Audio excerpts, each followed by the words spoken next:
네, 안녕하세요, 여러분. 오늘은 신이 존재한다면 도대체 왜 악을 처벌하지 않는가에 대해서 말씀드려 보겠습니다. 아마 많은 분들이 만약 신이 정말로 존재한다면 이 세상이 이렇게 썩어 있을 리가 없다. 정말로 신이 존재한다면 이 세상에 이렇게 악인이 선인보다 잘 먹고 잘 살면서 판치고 다닐 수 없다. 신이 정말로 존재한다면 악인이 이렇게 선인을 죽이게 놔둘 리가 없다. 그러니 신은 없는 게 분명하다라고 생각하실 것 같아요. 저 역시 옛날에 이렇게 생각했었고 이런 이유들로 신의 존재를 부정해 왔습니다. 하지만 지금은 달라요. 악은요, 필요합니다. 그냥 필요한 게 아니라 반드시 필요합니다. 왜냐하면 균형을 맞추기 위해서요. 생각해 보세요. 만약에 100의 선과 100의 악이 존재한다고 할 때 100의 악을 싹 다 죽여 없앤다면 정말로 100의 선만 존재하게 될까요? 아닙니다. 100의 선은 50의 악과 50의 선으로 나뉘게 돼요. 왜냐하면 선악은 절대적인 기준이 아니라 상대적인 거거든요. 여기서 또 50의 악을 싹 다 죽여 없애버리면 25의 선과 25의 악으로 나뉩니다. 이렇게 계속 악을 죽여 없애다 보면 나중에는 결국 모든 존재들이 다 소멸하게 될 거예요. 좀 더 직관적인 예시를 들어드린다면 막대자석을 생각하시면 됩니다. 막대자석에 N극과 S극이 있는데 N극을 싹 다 잘라버리면 S극만 남나요? 그 남아있던 S극이 다시 반은 N극, S극이 됩니다.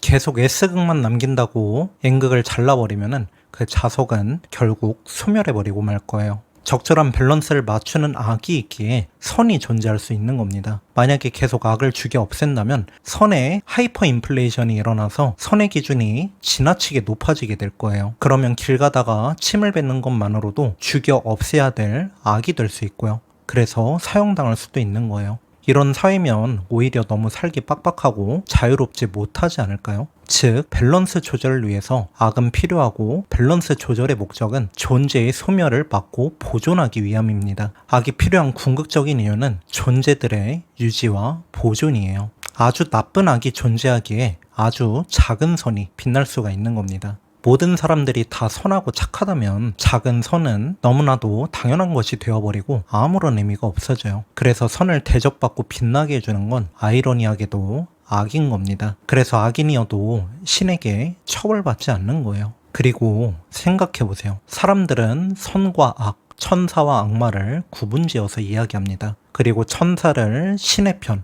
신의 사자라고 이야기하고 악마는 죽여 없애야 할 나쁜 대상으로 표현합니다. 여러분이 생각하는 신은 무엇인가요? 적어도 제가 생각하는 신은 태초에 모든 것을 만든 존재입니다. 그렇다면 악마는 누가 만든 걸까요?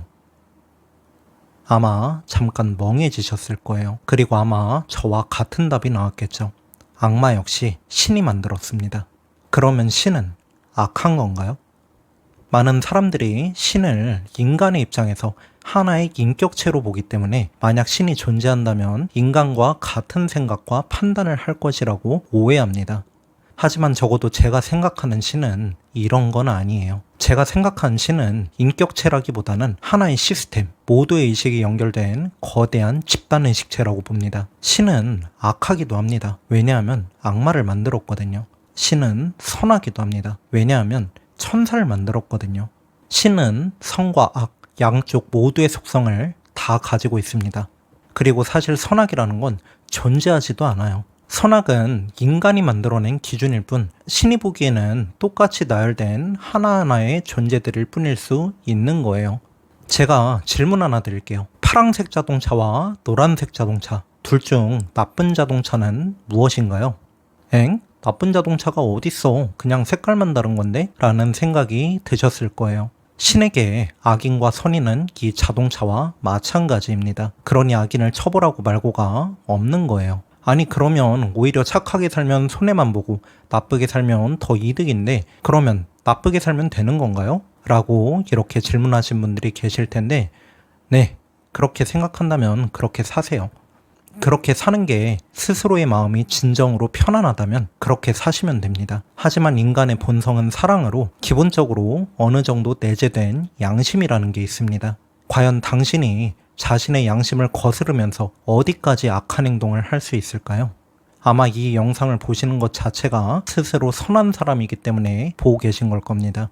그리고 태생적인 악인은 악인 나름대로의 역할이 있어요. 그리고 저는 악인으로 사는 것을 별로 추천드리진 않습니다. 왜냐하면 사실 악인들에게 처벌이 아예 없는 것도 아니거든요. 신이 지옥의 불구덩이로 악인을 빠뜨린다던가의 그런 처벌은 없지만 자신이 스스로 내리는 처벌이 있습니다. 살아서는 죄책감이라는 이름으로 처벌을 받고 죽어서는 자신과 같은 존재들이 모인 악인들의 세계로 가서 영겁의 시간을 보내는 방법으로 처벌을 받습니다. 일단 살아서 느끼는 죄책감에 대해서 말씀드리면 만약 어떤 사람이 죄책감을 느끼게 된다면 이것은 남들이 나를 생각하는 것보다 훨씬 더 가혹하고 엄격하게 대합니다. 막상 피해를 당한 당사자는 자신을 용서해줘도 자기 자신이 스스로를 용서하지 못하는 경우가 많아요. 그리고 그만큼 마음이 불편해지고 힘든 거죠. 오랜 시간 쭉 자신을 힘들게 만들며 만약 죽는 순간까지 자기 자신을 스스로 용서하지 못한다면 그 영향은 죽은 이후에도 카르마가 되어서 지속될 수도 있습니다. 다음 생에 태어나서 이유는 모르지만 자기 자신을 끊임없이 미워하고 부끄러워하며 산다던가 하는 방식으로 말이죠. 악인이 죽은 이후에는 어떤 처벌을 받냐라고 물으신다면 모든 존재들은 자신만의 진동수, 주파수라는 걸 가지고 있습니다. 보통 영성의 개념에서는 진동수와 주파수를 같은 의미로 혼합해서 쓰는데 여기선 제가 주파수라고 표현하겠습니다. 모든 존재들은 주파수를 가지고 있고 본능적으로 자신과 비슷한 주파수에 이끌립니다. 그리고 이것은 죽어서도 마찬가지예요. 만약에 내가 악인의 주파수를 가지고 있다면 죽자마자 자신과 비슷한 악의 주파수를 가진 영혼들이 모인 세계로 즉시 끌려갑니다. 사실 끌려간다라기보다는 자동으로 순간이동된다 라는 표현이 더 적절합니다. 자신처럼 똑같이 잔인하고 비열하며 서로를 증오하고 싫어하며 상처 입히는 영혼들이 모인 그런 세계에서 자신의 주파수가 달라질 때까지 계속 있을 수밖에 없는 겁니다. 그리고 많은 사람들이 바로 이곳을 지옥이라고 표현해요. 에이, 말도 안 돼. 죽음 이유가 어딨어. 죽음 이후 세계가 어딨어. 라고 이렇게 말씀하신 분들이 분명히 계실 거예요. 현재는 고인이 되신 로버트 멀로우라는 분이 계십니다. 이분은 바이노럴 비트를 이용해서 인간의 의식을 특수한 트랜스 상태에 들게 해서 유체 이탈로 물리적 세계, 그 이상의 세계를 증명하고 연구하신 분입니다. 트랜스 상태란 꿈을 꾸는 상태처럼 특수한 의식 상태라고 보면 돼요. 그리고 연구 내용을 보면 그보다 훨씬 더 심오한 내용들이 나옵니다. 죽은 사람을 만나고 그게 사실인지 철저하게 분석하는 내용들도 나와요. 로버트 멀로의 책을 읽어보면 이 사람이 정말 얼마나 철저하게 분석적이고 증거주의적인지 알 수 있습니다. 그리고 이런 철저한 객관성을 인정받아서 1978년에 미국 육군 정보보안사령부와도 게이트웨이 프로세스라는 작업을 같이 했어요. 로버트 멀로의 연구에서는 분명 죽은 이후에는 또 다른 세계가 펼쳐지며 그 죽은 영혼은 자신과 비슷한 주파수를 가진 세계로 즉시 순간이동된다라는 내용들이 나옵니다. 그래서 만약에 당신이 죽은 다음에 악한 마음을 가진 영혼들과 영겁의 시간을 같이 보내고 싶지 않는 이상 악인으로 사는 것은 추천드리지 않습니다. 하여튼 오늘은 이렇게 신이 존재한다면 왜 악을 처벌하지 않는가에 대해서 말씀드려봤는데요. 이것은 제 개인적인 의견일 뿐이지 이것이 반드시 진실이라는 것은 아닙니다. 여러분들의 세계에서는 여러분들이 믿는 것이 진실이에요. 그냥 이런 의견도 있구나 라고 참고만 해주시면 감사하겠습니다. 그리고 만약에 신은 정말 존재하는 건지 증거는 무엇인지 궁금하신 분들은 제가 이 영상 직전에 올린 영상을 봐주시면 되겠습니다. 시청해주셔서 감사합니다.